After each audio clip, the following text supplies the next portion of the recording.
This is the FDSA workshop on agility jumping skills. We're going to talk about a lot of things in a very short time. When I set up my handling strategies and my timing of cues, that I'm only giving relevant information when the dog is on the ground between the obstacles, and when they learn this, they learn to stop reacting over the bar.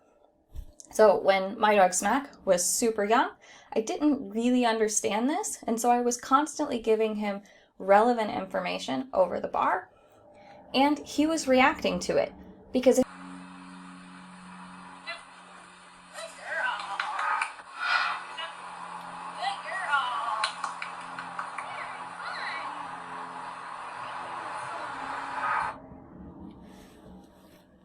So jump offering is the next skill that we need.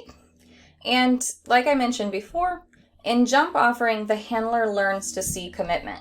When you're watching these next videos of jump offering, I gave her a verbal cue to jump.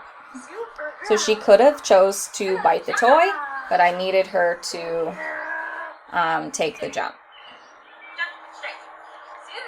So there she got a physical and a verbal cue.